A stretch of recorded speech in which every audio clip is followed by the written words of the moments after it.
Welcome to Two of a Kind, the show with passion that meets the game. This week, we're going to recap Week 15, the Washington Commanders at the New York Football Giants.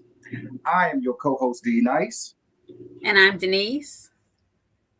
Denise, we finally got a victory after 2 months of not winning anything. How does it feel for you to be on the victorious side today? Well, it feels nice to have, the losing streak snapped. That 8 game losing streak was painful, but it feels nice to come out of it with a win. Mm-hmm. But my happiness is tempered because we beat the Giants. I mean, they are a division rival. They are on our schedule, Yes. so it does count. Mm-hmm. Um, but yeah, it's nice to win, so I'll take the win.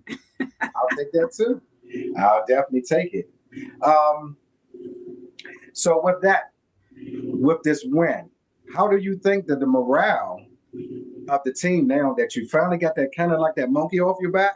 How do you feel? How do you think that everyone is? Do you think this is a momentum builder going into this week against the Philadelphia Eagles, or do you think we're going to see the same old, same old?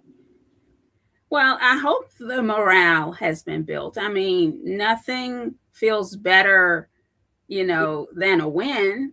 Yes. So, and it feels good. It has to be a sense of accomplishment for the Yes. players to have stopped the losing streak. Mm-hmm. And they went out there on the field and on the gridiron and beat an opponent who is a division rival.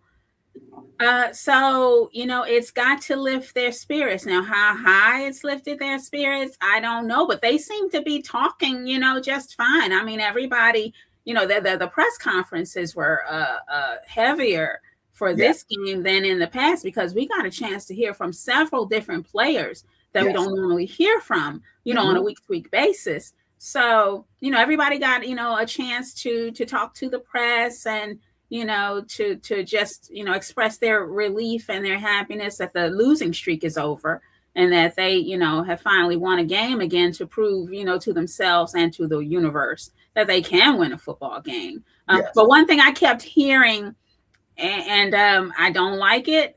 I kept hearing, it's very difficult to win a game in the NFL. Teams do it every week. Hello, it's just you haven't been part of that thing, that story, Commanders. So, the philosophizing, it's still there. And, it's nice that our Commanders have won and they've stopped that losing streak. But reality is about to hit home. Okay, so the next game will be a more accurate barometer of where this team is because beating the New York Giants, who've only won 2 games this entire season, is an accomplishment, but it's an accomplishment that always will come with an asterisk. You beat the team at the bottom. So, when you come up against teams, who have winning records, when you come up against teams who know how to win, Mm-hmm. is the story the same or does the story vary greatly? Okay. So, Commanders, it's nice. It's a win. And some of us fans, I won't say a lot of us fans, I hope most fans are just very happy and elated about this. But some of us fans don't quite know how to feel about this because yes, it's a win, but it's it doesn't put us all the way over the rainbow. Okay, let me say It's just that. something to feel good. It definitely is something to feel good about.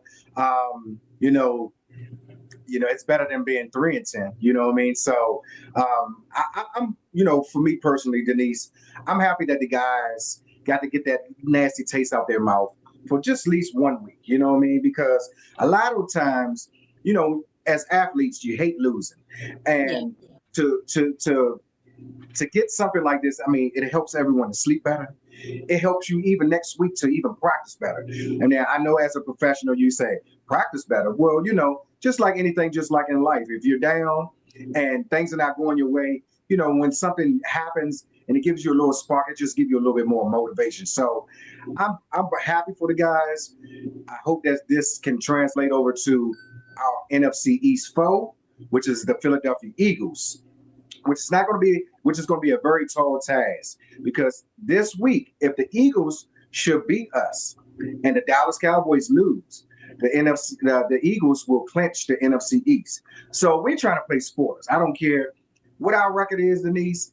For the rest of this last 3 games, we're trying to play sports. We're trying to have the best, possibly the best record in the division, regardless of our outer conference record. Do you know that if we win out, hear me out, if we win out, do you know we can finish the division 5-1? Whether that happens, I don't think so, but it can happen. Okay, so we can be 5-1 in the division, you said? Yeah, we could be 5-1 in the division if we win out.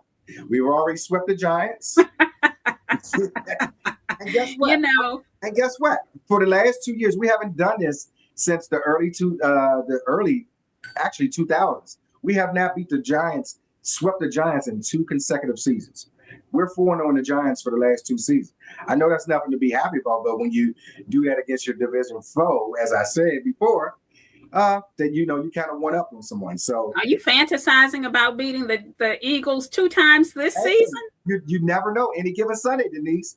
You know what I'm saying? So that is so nice. Like what are you on? Can I have some of that? I don't think so, but I am always going to give us a chance. You know what I mean? Because regardless of division records, you throw those out when these teams play each other. You know what I mean? So I give us a chance. Now, like I said, we may not win, but I still give us a good chance. Well, there's always a chance. Mm-hmm. The probability is the challenge.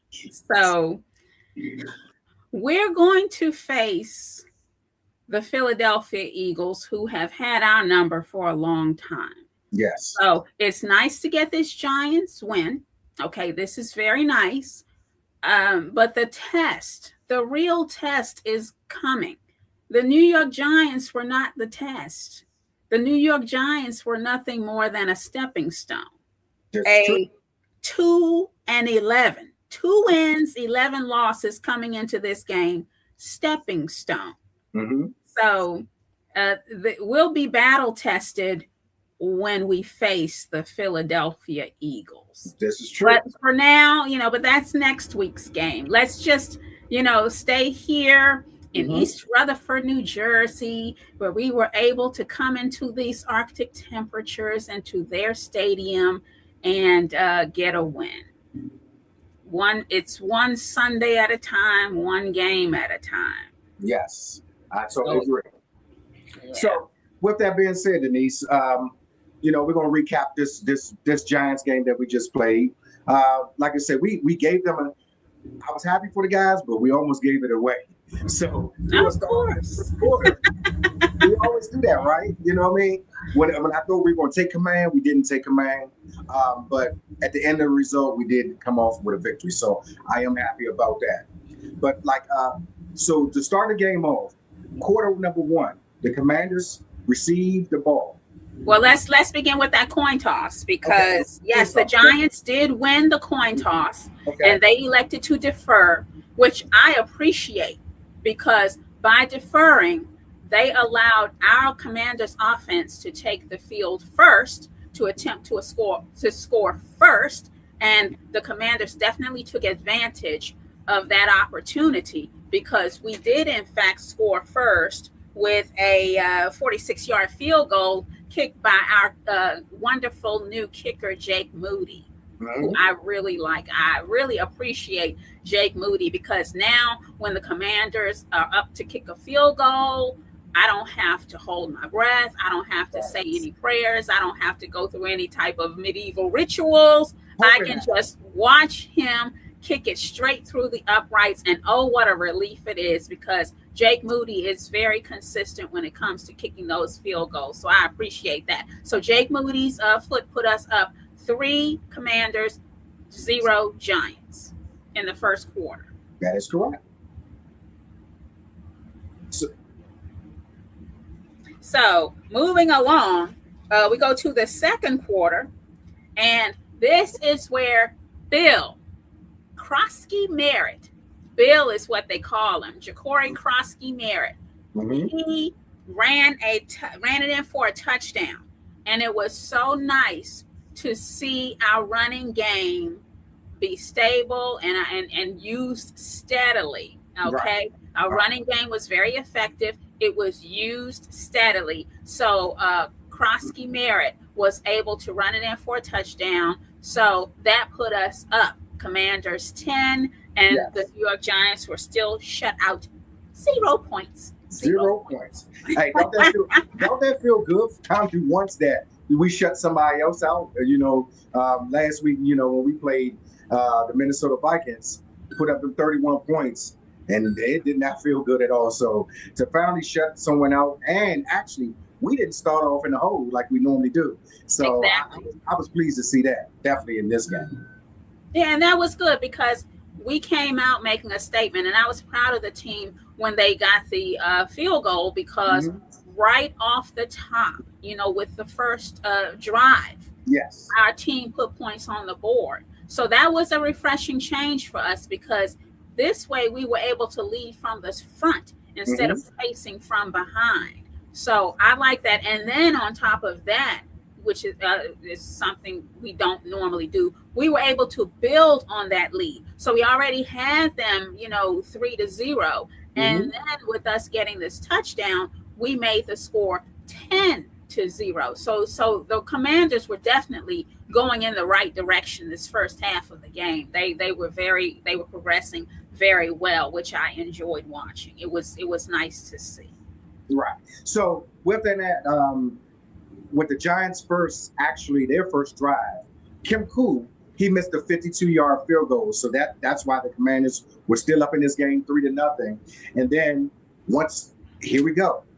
On this next possession with the Commanders, the New York Giants kicked a punt to Jayden Lane, which Jayden Lane took back 21 yards for a punt return. So Jayden Lane got us in a good field position, which I was happy to see. So we finally started off, this first quarter, not in behind the 8 ball. We finally started off, in good field position and was able to, capitalize on the Giants' mistakes.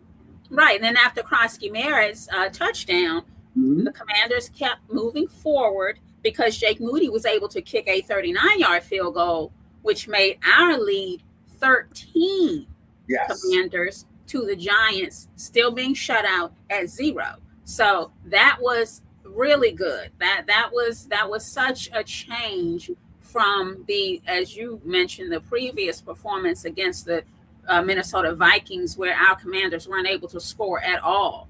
So here we sit in the second quarter, and our team has already scored 3 times, 2 field goals from Jake Moody and a touchdown from Krosky Merritt. Bill is what they call him. So, I was enjoying this. This was very nice. But, the New York Giants were not going to just let all of this scoring that the Commanders did. They weren't just going to let it go.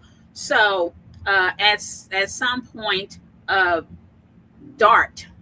Jackson Dart handed the ball off to Tracy, and Tracy ran it in for a touchdown. Now, Tyrone Tracy. Tyrone Tracy. Now, what was remarkable to me about Tyrone Tracy's touchdown is how many tackles he broke in order to get that touchdown. So that let me know that our defense, when it comes to the fundamentals, they still need work. Now, we've been complaining all season about poor tackling, and Tracy exposed our defense once again for poor tackling because there were several Commanders who had their hands on Tracy in order to stop him from getting into the end zone. And he broke each and every one of those tackles. So he really earned that 6 points. Tyrone Tracy worked hard to earn that 6 points to get into the field goal because he broke a lot of Commanders tackles to get there. So I didn't appreciate that. And the Commanders, the New York Giants did get the extra point. So now we stand at Washington 13 and New York 7. That is correct. Yep. So, but like you said, Tracy had that nice touchdown for them, which was a 12-yard run. And then on the next assuming drive, we had Von Miller. He sacked Jackson Dart. Now, Dorrance Armstrong is no longer on this team. Now we got the old man, Von, number 24 Miller. Okay, he leads the Washington Commanders with 7 sacks on the season. So that is a great accomplishment for Von, even though they're not impactful. Well, I don't think they're impactful enough, but a sack is a sack. But I just think somewhere next year that we're going to need a little bit more impact on that, coming from that position. Now, I would like to have Vaughn come back because I do believe Vaughn brings good leadership and he has certain intangibles that, we don't have on this roster. So intangibles. I think we end up having Vaughn do some things that he wasn't brought here to do this year, with us losing Dorrance Armstrong, John Baptiste, and Demetrius Wise. It made Von Miller have to step up to be that every down player. And Von was brought in here to really actually just to rush the passer. So I would like to see at the right price, because I think we're going to bring him back. I would like to see Von come back and still coach up some of these young guys. And let's see with the talent maybe that we bring in far as another DN from, free agency, or if we draft, which I hope that we do, because personally I think we need at least 2 DNs that's coming up, free agency in the draft. But along with, adding Von Miller to that mix, I think it will help us a lot more. Well, Von Miller himself wants to come back. He said that. He said he needs another season, because last season was so great. And this season has been filled with challenges. So he said he needs another season, to prove what he can do. Yeah. And, like you said, and I say this for all of the players. When it comes down to contract negotiations, yes, if the price is right, but nobody on this team, nobody down to a man, in my opinion, is worth a big contract. Not this year, not with all of these losses that we've racked up, and not with us coming off of an 8-game loss streak. The only person I'm locking up this season, if the opportunity comes, I'm locking up Laremy Tunsil, your left tackle. It's hard to find a solidified, bona fide tackle in this game. And Larry Tunsil next year going to next season has no guaranteed money. So I do think that the Commanders will rip up his current deal that was from the Houston, Texas. Okay. And I would go pay that man because like I said, besides him, Trent Williams, there's Darrell, there's not too many bona fide dominant left tackle. So if I was the Commanders, I don't want a Terry situation next year. I don't want this where this is going to be strung out into the season. This needs to be taken care of during the offseason. Adam Peters, if you're listening to me, please, this needs to be taken care of during the offseason. Please sign Laremy Tunsil. Get him locked up. He's basically in the prime of his career. So you want to anchorage that left side of the line and build that cohesion with, we've been for the last 2 years been pretty much having the same players on the offensive line. So, and I think that's one of our strong suits. And you want to have someone that's going to build with Jayden Daniels. So Jay don't have to look on his blind side. He know his blind side is covered in me. So that's the only person I pretty much would lock up for this year. But other than that, everybody else, you need to play for a new contract, or we need to actually flip this roster over. Well, I can definitely agree with that. So, I don't think contract negotiations should be a problem for the Washington Commanders. I really don't. And a lot of people continue to, lay blame at Terry McLaurin for, the way his contract negotiations broke down and had to be extended. But we see this season, as terrible as this season is, yes, the player on offense who has been consistent is Terry. Scary Terry, number 17. He's been the spark too since he's been back. Yes. And he puts points on the board. Yeah. This is game in, game out. And if he doesn't put points on the board, we saw in Minnesota, nobody else does. Yes. So, so as much as people might try to find fault with Terry for the way his contract negotiations went. Based on his output, based on the results achieved, he was right. He was right to get what he could do. And the thing about it is, he did that even being injured, even having missed games. So, that looked bad for him to hold out, for whatever he held out for, whether it was more money or benefits or whatever, is included in his contract. It kind of looked bad to hold out, and then come back and be injured and miss games. But when we look at the overall season, we can see clearly that Terry McLaurin is a consistent contributor to this team when it comes to putting points on the scoreboard. And very few players on this team can say that. Too few, in my opinion, too few players. So, I don't see contract negotiations being a problem or being an obstacle for this team, because the performance of this team has been quite limited. And of course, we can point to injuries. Right.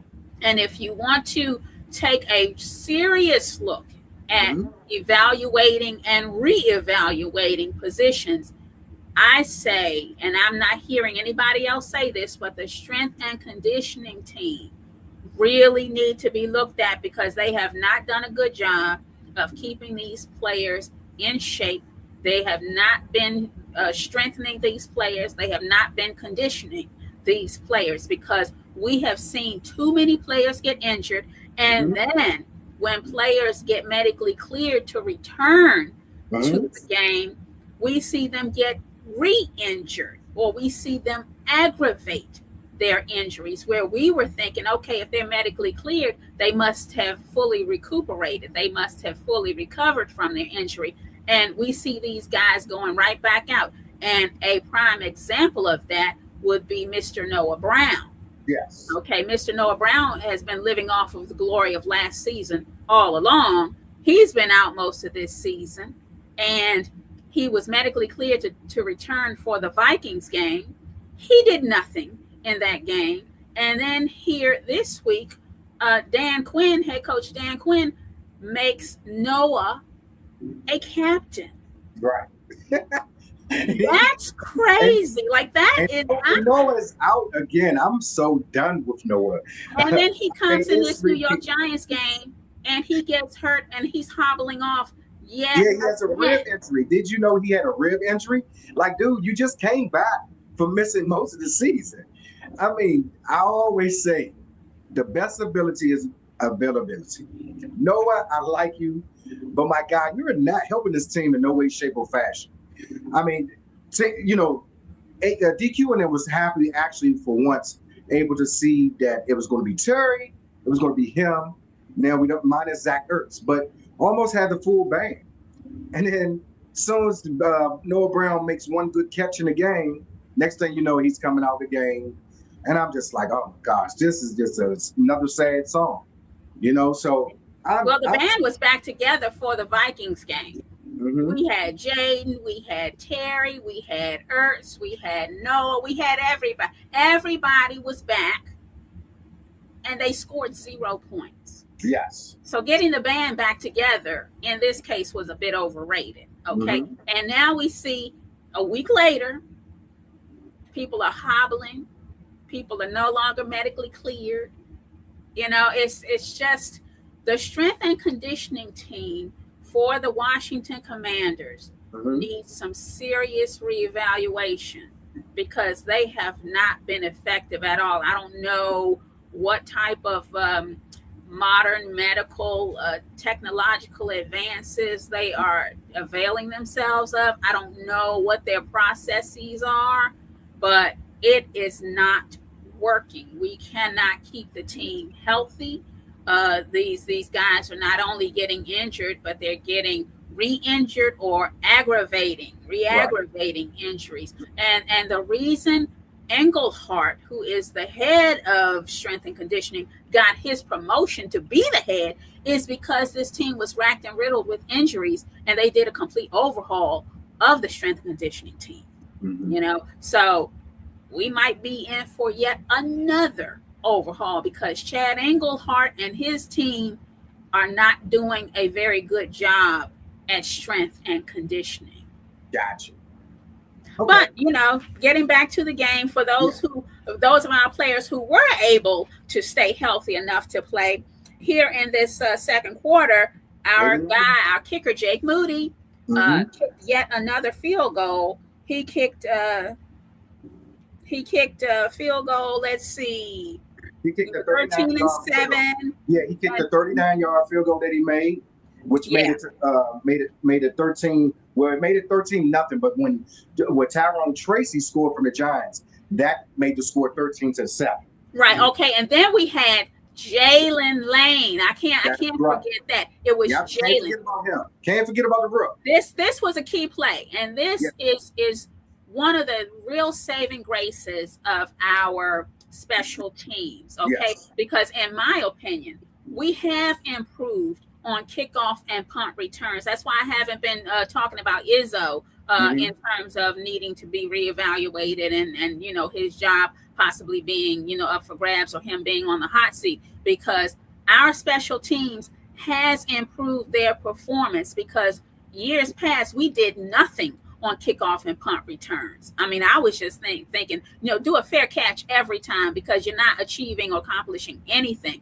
But this season, I'm not going back to last season, I'm talking about this season, we have been a threat on kickoff and punt returns. We have been getting good gains from the kickoff and punt returns, putting us in good field position. And once we straightened out our Matt Gay problem and replaced him with Jake Moody, Jake has been very consistent with kicking. So our special teams has improved, and Jayden Lane getting a touchdown on a punt return was fabulous. I mean, he could go all the way, and he did go all the way, which was fabulous. I love 63-yard kick punt return.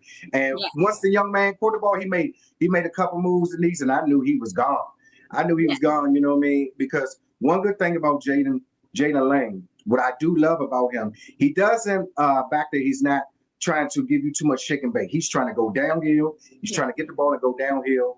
And you know what I mean? And I commend him for that, because a lot of times when you see punt returners or kickoff returners nowadays, they're doing too much dancing back there, and they get more negative yardage than they do actually positive yardage. So congratulations to Jayden Lane. I was really proud of him, which was his second kickoff or punt return in this 2025 season. So Jayden Lane, congratulations, Barbara. We needed that. That was a smart. Thank you.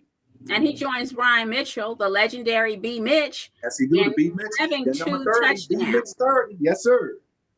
Yes, he joins B. Mitch in having 2 touchdowns in his rookie season from a punt or kickoff return. So Jayden Lane is in great company, because now he is counted among a legend in Brian Mitchell. So congratulations to Jayden Lane. Now I was singing Jake Moody's praises, okay? Yeah. For kicking these field goals, and what did he do right here, Denise? Tell me what he did right here. He missed the extra point, but chip shot. That's a chip shot. Now hold on. Now you're going to get on when we had Matt Gay before for missing chip shots and missing field goals.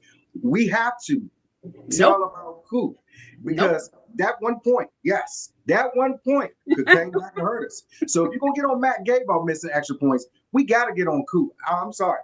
We got to get on Moody. I'm saying Coop. We got to get on Jake Moody for missing that extra point. At the end of the day, what you tell me before, as a kicker, what you do is you kick the ball. You're supposed to make one job to do.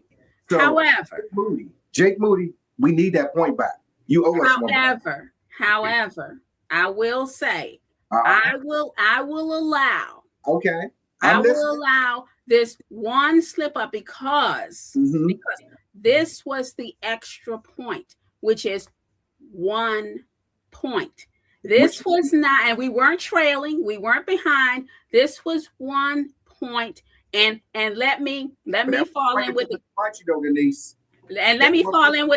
climate change people. Okay, it was cold in East Rutherford, New Jersey. Arctic temperatures, and the wind was blowing. It was gusty, and he had already kicked 2 field goals. Okay, so when it came time for him to put 3, when it came time for him to put 3 points on the board, he was sure and steady. Okay. But this one singular isolated incident, and that's what it is. See, we can't get Jake Moody because this is not a habit. Okay. I got on Matt Gay, not from the first time. Okay. I got on him because he was habitually missing field goal.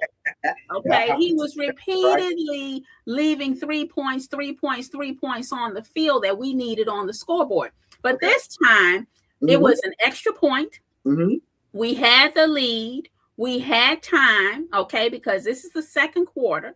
Okay. So for this 1 point, I chose to show grace and forgive Jake Moody because he has, since he entered this team, he has been kicking consistently and accurately. So I can't just let my man fail one time and abandon him or jump all over him. We are all human. We all make mistakes. And this fortunately was a 1 point mistake instead of the 3 point mistakes that Matt Gay kept making continuously. Okay. So I will forgive Jake Moody. He is still my guy. I am still happy to have him on this team. I still want him to remain our kicker because he did a good job, even though he missed the extra point to complement Jalen Lane's wonderful touchdown punt return. So that is my spiel. Jake Moody, I'm on your side. I don't care what anybody says, darling. Hey, he is my main. So if he's your kicker next year, coming back into next year. You know, we always preach competition everywhere. Do you just bring him back solo? Do you actually? Oh, absolutely not. No. Bring him Everybody competes. Okay.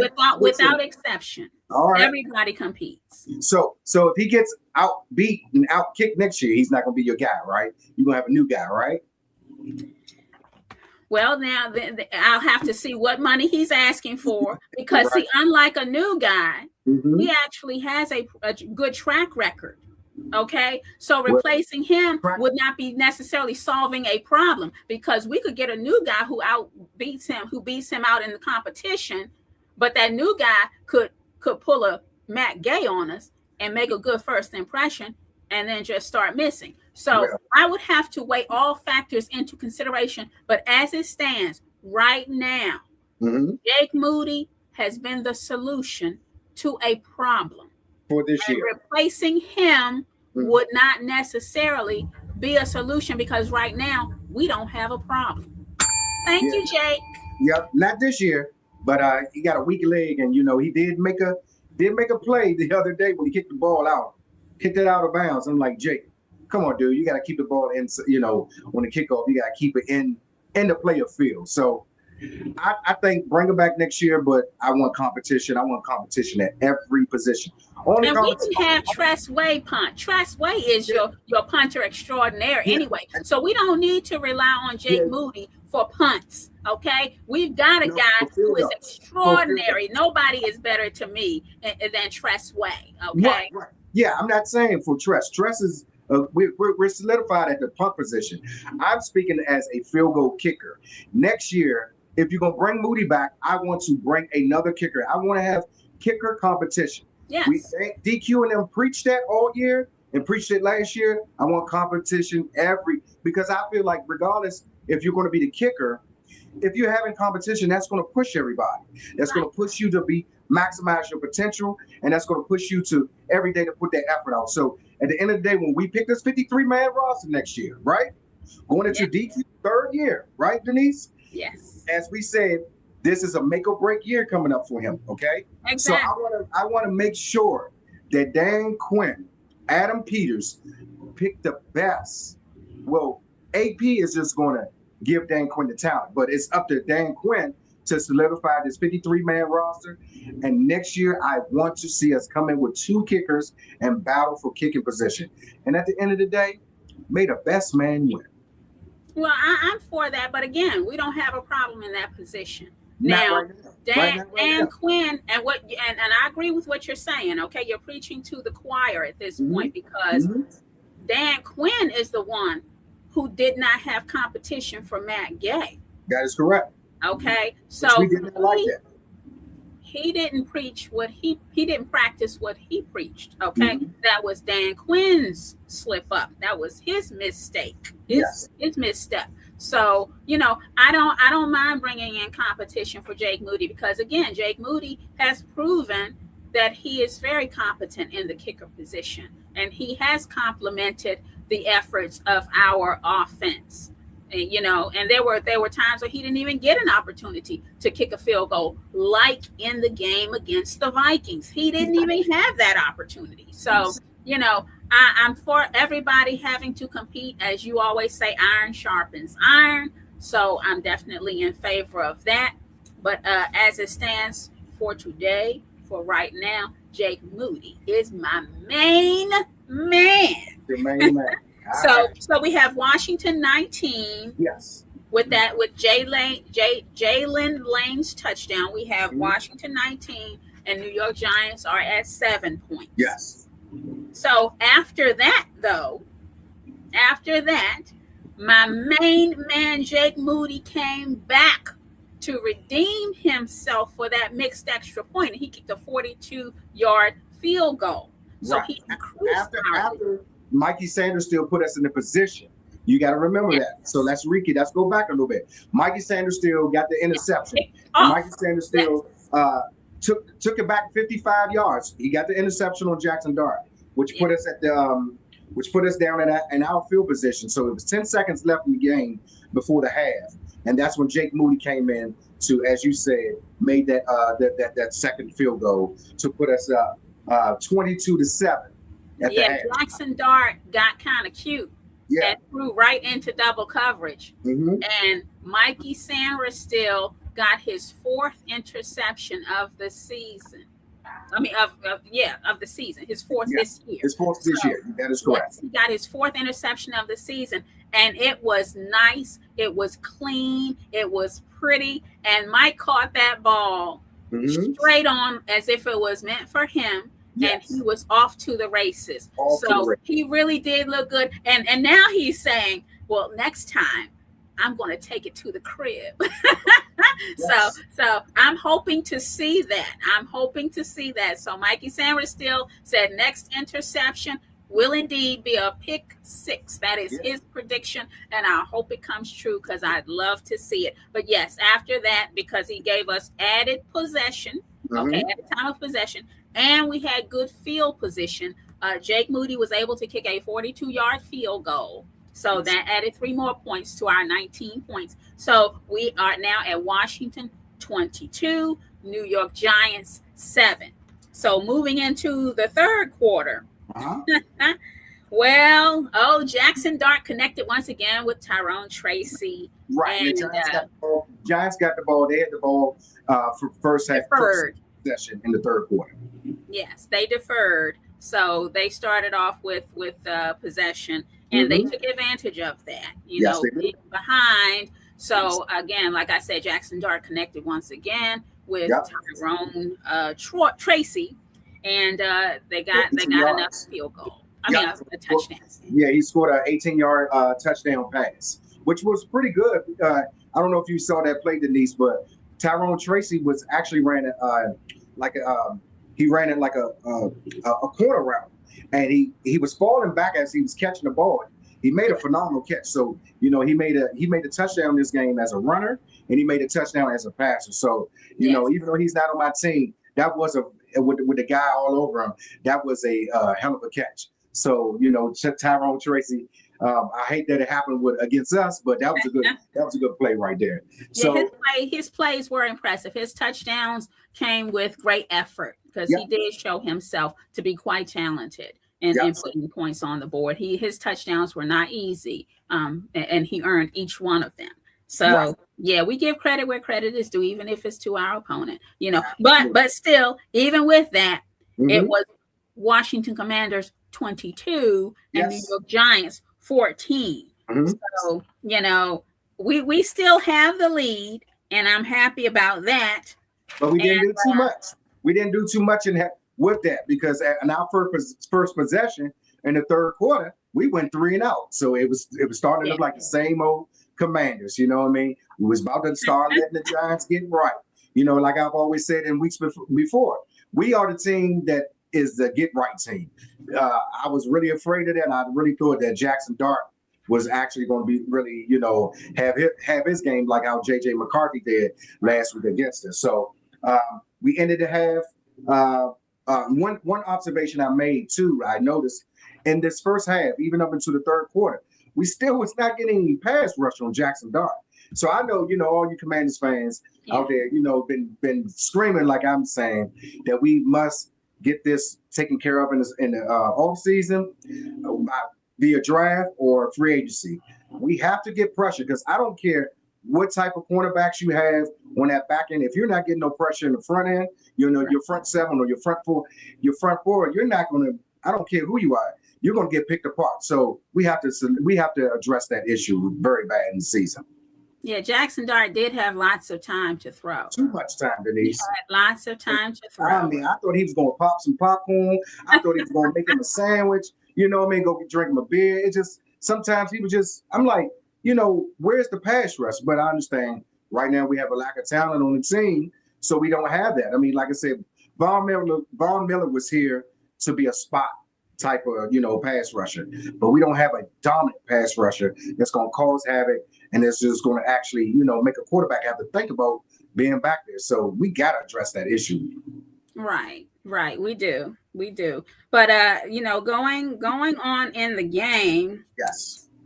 Let's see. We had I guess we covered the third quarter. Yes. So, yep. We are. In the fourth quarter, we're moving right along.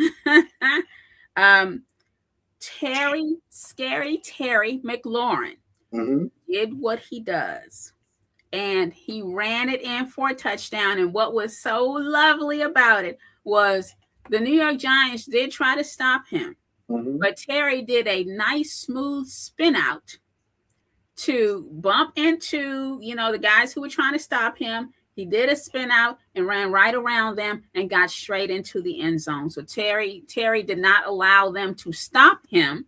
Okay. Like Tracy was breaking tackles.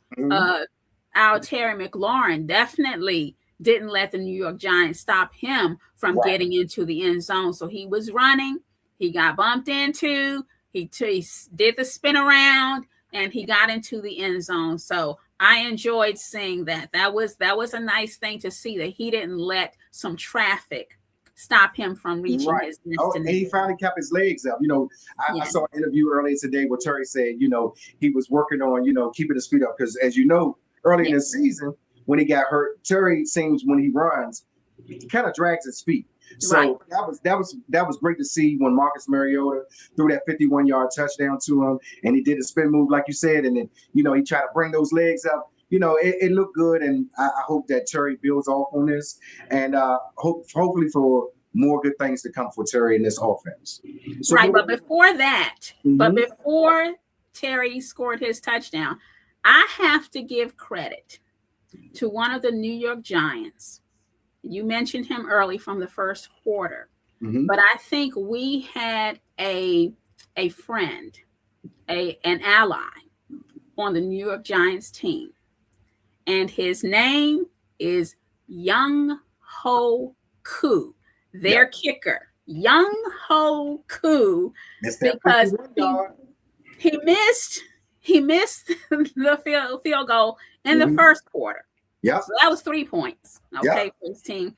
And then this time, at the beginning of the fourth quarter, he had a 51-yard attempt. And boy, he kicked that ball like he was Stevie Wonder or Ray Charles. This time, I guess, he did good to hit the ball at all in this game, because I think he's been shown not getting to the ball at all in the past. But Young Ho Koo missed a second field goal. And so that's now 6 points that he has deprived his team of. He deprived them of their 6 points in those 2 missed field goals. And I say, hey, look, keep it coming. Now, who I don't want to have competition next year is Young Ho Koo. I don't want him to have any competition. I want him to be New York Giants kicker every single time we play them. Because as they say, diversity is our strength. Well, New York, if that diversity is your strength, stick with it. We appreciate it, because Young Ho Koo helped us out to the tune of 6 points. And what that did was, I think that really kind of brought the New York Giants down, because they had a little bit of a momentum shift. They were trying to get things together. They were trying to, make their drives count. And they were trying to pull things together to really stay in this competition. And with those missed field goals stacking up, Young Ho Koo really, I think, demoralized this team a bit, because they were already struggling. And then every chance they had to get some points on the board, when they could not get into the end zone, Koo missed. Right. So I like that. Thank you, Koo. Right. Young Ho Koo. Thank you.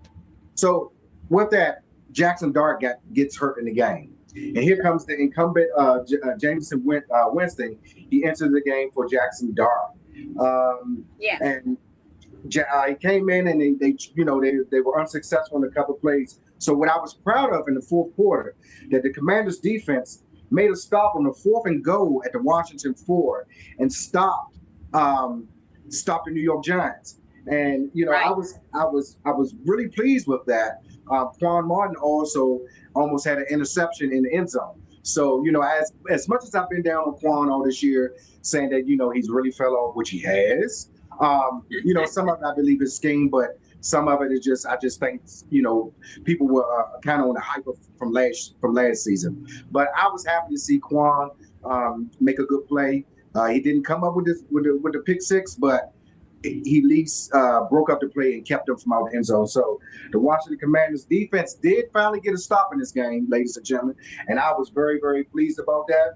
Well, and Jeremy Reeves got a stop too. Yes, Jeremy Reeves did good too, because Dart was trying to connect with Bellinger. And Jeremy Reeves got a good stop as well. So I mean, it was kind of spread around. There were several of our guys on defense who were really covering their man, who were really trying to make plays, and they were busting up plays to keep the Giants out of the end zone. And then we had Young Ho Koo, who couldn't kick a field goal. He couldn't even get a compensatory or consolation prize when they couldn't get in the end zone. So we were up Washington 29 to the New York Giants 14. And like you said, Jameis Winston came in, and he only, got a chance to throw a couple of times before they stopped him. And then here comes Dart.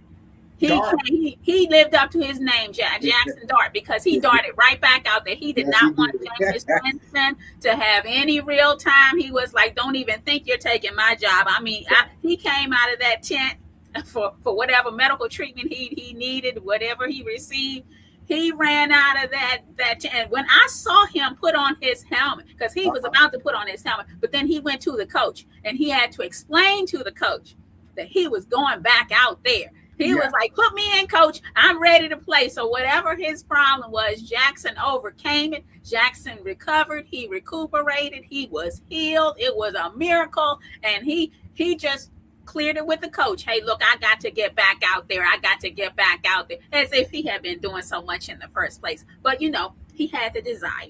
So the coach just let him go on back out there. Okay, you're our starting quarterback. So, he put on his helmet, and, Jameis Winston, I mean, he didn't even have time to warm up. He did. Next thing you know, he's back on the sideline again. So, Jackson Dart insisted on being out there. So, you know, we had some exciting play that we did not like though, because on one of the Commanders' drives, Mariota got sacked, And he fumbled. and New York recovered the ball because Brian Burns recovered Mariota's fumble. Yeah. Brian Burns is a problem. You know what I mean? He was there, but he's actually their best pass rusher on the team. A lot of people talk about Abdullah Carter, but Brian Burns has been the most efficient DN on their team. So, you know, we kept him at bay for the most part, but he made a crucial play right there, stripping a strip sack on Mariota, which he recovered the ball. So that's when the Giants took over the game after that, you know, as far as possession. Yes. And then that's when Jackson Dart threw a 16-yard pass to Wan'Dale Robinson, which made the score 29 Washington, 21 the New York Football Giants. Now it's getting close. Yeah, it's getting close. Getting real close. Once again, we the get right team. So we were trying to let them come on back. You know what I mean? At first, we were trying to seem like we had command of the game, but then we started letting the Giants coming back into the game, and you know that didn't surprise me. But I'm glad we squeaked it out. So whether that, like you said, we kept you know we stayed together as a unit, Denise, and we had another mishap. You know, in our next possession with Jeremy McNichols fumbles. You know, so we had 4 fumbles in this game, and we got to learn to protect the ball better. I'm sorry. Exactly. So you know, this game is already won by inches. So just to have, you know, turning the ball over, that's something that we cannot do. So ball security is something that we're going to have to work on next week and going in the future, Janice. So I don't know. You know, I'm glad with McNichols we recovered it, but with Mariota, we lost it. So we got to shore that up. And even Bill fumbled in this game. So like I said, we had 4 fumbles in the game. We have to get better with that. Good teams don't allow good teams to keep doing that and recover the ball and not, you know what I'm saying, come away with the ball. So we got to get better with that. Right. Exactly. So, but fortunately, with the score being Washington 29, the New York Giants 21, the Giants were not able to score any more points. Yes. We were able, well, our defense was able to keep them at bay, keep them contained. And next thing you know, the clock was running out. And I was happy to see our Commanders get possession again. It was their turn for possession. And all my men had to do was take a knee each time. Take a knee. So that was it. That concludes this victory. This the end of the 8-game losing streak. So our Washington Commanders went to East Rutherford, New Jersey, took on the hosting New York Giants, and they won. Commanders 29, New York Giants 21. So this marks the 4th win of our season. We are now in week 15. We're about to go into week 16, and we now have 4 wins. Right. So, you know, it's it is what it is, folks. Yeah, it is what it is. It is what it is. So look, that leads us up now, Denise. Now that we have a recap of this New York Football Giants versus our Washington Commanders, as we had today, and we seen that it broke all type of news. Okay, it broke news today that the Washington Commanders have decided to sit down Jayden Daniels to end his season. It's only 3 games left. We have 2 against this Saturday coming against the Philadelphia Eagles. Then we have the Dallas Cowboys on Christmas Day here at Northwest Stadium. And then lastly, we have the Eagles again. So with that, and I'm going to get your take on it, Denise. I am kind of happy. You know, as I always said before, football players, they want to play. But what I did notice, that there's some inconsistencies in this story, because DQ said he was good to go last week, that he could have put him back in, but then he gets reevaluated, and through further review, we don't want to play him for the rest of the season. So D-Nice, I think that this came from up top from management.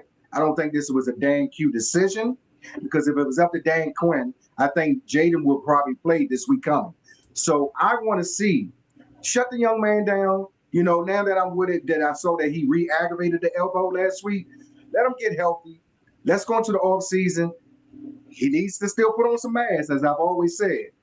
Let's get stronger, and then let's just try to, not have no more structural damage. We don't want to, and I'm just so sick and tired of this narrative. And even Robert Gifford III said this on B. Mitch and JP's Penalty Show. He even said that it's not fair to Jayden. It is not fair that he has the comparables of different situations where Jayden came in. He came in with a different regime. Where RG3 came in, it was already turmoil before he came in between the head coach and the owner. So, far as with the parallels, what people can say as far as him being injury prone, well, this Jayden has had 3 different injuries. So I understand, RG3 had that one particular injury, which is the knee that derailed his career. So, in a way, I can kind of breathe a little bit, Denise, and say that I am kind of happy that we did shut him down, not for the sake of for the athlete part, but sometimes you got to protect the player from himself. So, what do you think about this? Are you happy to see that the Commanders did shut him down, or did you want to see Jayden continue in his current state? Well, I said right here last week on Two of a Kind Sports, after Jayden aggravated his injury, and he only got pushed. He didn't get tackled. He didn't have big football players landing on him. His injury, his elbow injury, was re-aggravated from him running and getting pushed by another player. So I said last week, right here on Two of a Kind Sports, that I did not need to see Jayden Daniels play anymore this season. With these last 4 games, we don't need to look at him with bated breath, worried about him getting hit again. We don't need to worry about him being re-injured or having some new injury or making his current injury even worse. So it's a relief. And I'm glad the decision was made, because this is what I called for last week. Okay, I called for Jayden to be shut down because Jayden needs to continue to rehabilitate, recover, and recuperate. This is what I said last week. And this week, head coach Dan Quinn said the decision to shut Jayden down for the remainder of this season was half medical, half team. Okay. On the medical side, Jayden is not cleared to play. He's not cleared for contact. And on the team side, they just want to preserve him so they won't have to worry about any future injuries for the remainder of this season. And Jayden will take advantage of this time, according to head coach Dan Quinn. He's going to take advantage of this time to study the game and to assist Marcus Mariota, and give Marcus the support that Marcus has given him. So Jayden is going to practice. He will continue to practice, and he's going to make the most of his time out. But he will, in fact, for the remainder of the season, be out. So I'm happy about that. And I did get a chance to catch part of RG3's interview with B. Mitch and it was JP. It was really entertaining. A lot of people don't like RG3, but the guy is very articulate. And, with his points that he made, they were on point, So I like with RG3, like I say, he can have a clown show sometime, but what I'm saying, when he talked about the state of when he came here and to now with Jayden, he made a lot of sense to me. And RG3 was right. And RG3 told the truth. While people can draw similarities, they draw comparisons, there are parallels. Okay. There are. Okay. But I think, and it's just me talking, flying a solo mission, I think the real reason RG3 doesn't want all these comparisons made between him and Jayden Daniels is because they are negative. They are not positive. Okay. People don't compare those two to praise them for all that they have accomplished, because they are two very accomplished young black quarterbacks. Okay, they Mhm. are accomplished. They are Heisman Trophy winners. Nobody's comparing them to praise them for Mhm. that achievement. They both had wonderful, great breakout rookie seasons. People aren't comparing them to praise them for those breakout rookie seasons that they each had. People are comparing them to draw the negative conclusion Yes. that just as RG3's football career didn't pan out as hoped, as expected, Mhm. they are putting Jayden in a very similar position, not looking for his NFL career to Right. pan out as expected, as hoped. So I think that's the real motivation. RG3 doesn't want the comparisons drawn, but Mhm. what he said was correct. And RG3 is very articulate. He is very intelligent. Okay. He came in under a coach who did not want him. Mike Shanahan, did not want RG3. The team owner back then, the previous team owner, Dan Snyder, wanted RG3. Okay, so RG3, like he said, he came into a situation of conflict and some of that he didn't find out about until later. And Right. even dealing with Jay Gruden, who is definitely not one of my favorites. Okay, dealing with Jay Gruden, the way Jay Gruden treated RG3.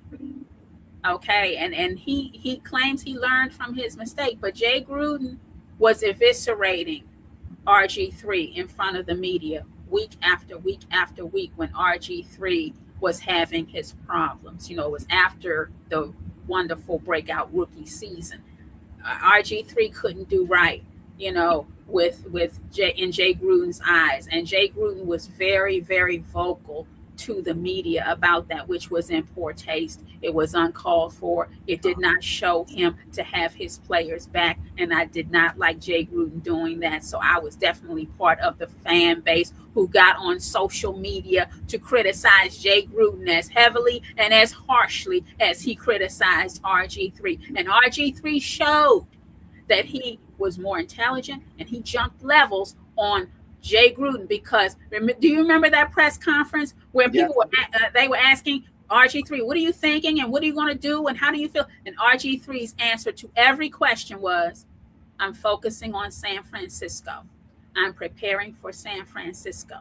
I'm getting ready for San Francisco. That was the answer to no matter what the question was.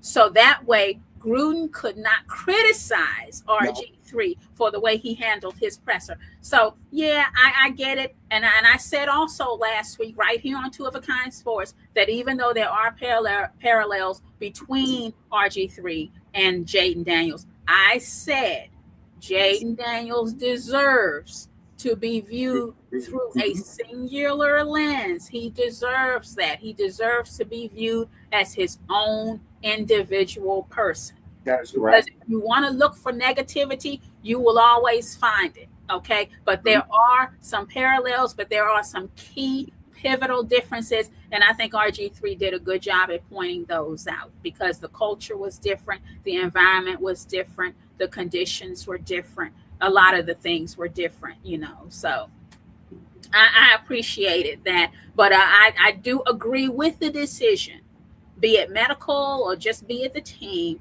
to keep Jayden Daniels out for the remainder of the season because, as I said last week, he needs his time to rehabilitate, to recuperate, and recover. And as you said, and as my mom pointed out, because she loved the fact that you said it, she said, you know, Denise, I've been watching Jayden Daniels number 5, and he is too thin. So Yes. just like D Nice said, he needs more mass. And He this does is need my more mother mass. talking. And he's not gonna fit Mass. off. You know, and to your mom, shout out to you, Miss Denise, mom.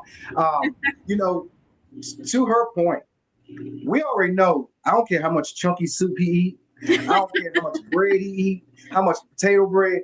Jayden has a small frame. Right. Okay, so he's not gonna get but so big, but he has to put on some type of muscle mass because if he don't get some type of muscle, I mean, next year, you think this year people were trying to go after him and trying to hurt him? Wait till next season.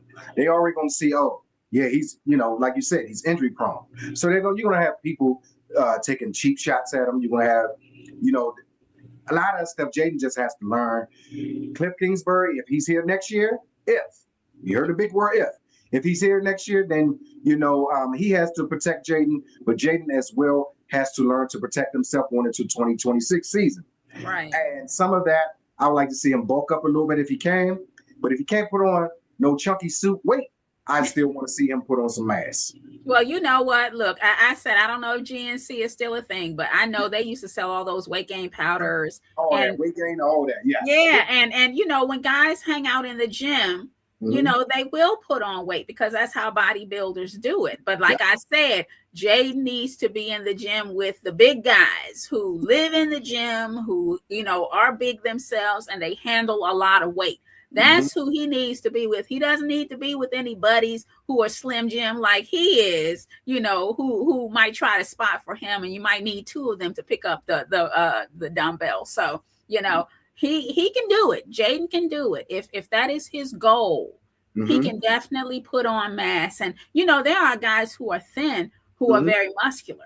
And you can see their cut. You see the cuts in their arms, legs, their thighs, their six-pack abs. You can see that on them. So Jayden does have some work to do, because in order for him to remain in this league, his body has to be able to withstand the pummeling that you get in this NFL. Because if he can't, NFL stands for what? Not for long. Not for long. Not at all. And with Jayden being the face of the franchise, and with him being the star of this team, he's the future. Yeah, and so we have to preserve him. Absolutely. I agree. But you know what, Denise? We can go on and on and on. That's what we do here at Two of a Kind Sports. We turn topics. We make this a thing. And I just want to say to everybody that has joined us live tonight, thank you for tuning into Two of a Kind. We are going to do these more often. We need you to go tell a friend to tell a friend, so that we can build this safe space community, and that you can come and share your thoughts, give us feedback. As I stated before, we're on our journey to 1,000 subscribers. Please like, share, comment, and subscribe to the channel. And please make sure you smash that bell icon, so that you won't miss when we go live or drop a brand new video. For myself, the D-Nice and Denise, I want to say thank you for joining us. And as I always say, love someone, hug someone. And Denise, what do you say that your mom always tells you? I'm going to say, like my mom always taught me, keep love alive 365. But I want you guys to look out for us, because we are not only on YouTube, but we are also on Instagram, and we are on X Twitter. Yes. Okay. So you can look for us on different programs, and everywhere we are Two of a Kind Sports. Follow us. On your favorite on TikTok as well. Yep. We're also on TikTok. Yep. So yes, you can look for us on YouTube, Instagram, X Twitter, and TikTok. We are there. We are number 2, Two of a Kind Sports. So please like us, subscribe to us, follow us, and most of all, communicate with us, because we like to hear your opinions. You may agree, you may disagree. We have something for everyone. There's something for everyone here on Two of a Kind Sports. So thank you for joining us, and we do appreciate your viewership. We always want you to be with us. And so if there's anything you would like to share, please let us know. And when you comment, we do reply. Okay, we do reply. So we definitely appreciate your time and your attention. We are grateful for all things here. And we hope that despite all of the things going on in the world that are dangerous and controversial, we hope that all of our viewers have a very happy and safe Merry Christmas. And special shout out to our technical advisor, Shori. Thank you, Shori, for all that you do for Two of a Kind Sports. We would not be Two of a Kind Sports without you, Shori. So we want to say thank you to you. Happy holidays to you and your family as well. And till the next time, ladies and gentlemen, this is Two of a Kind Sports from D-Nice and Denise. We see you next week. Bye-bye.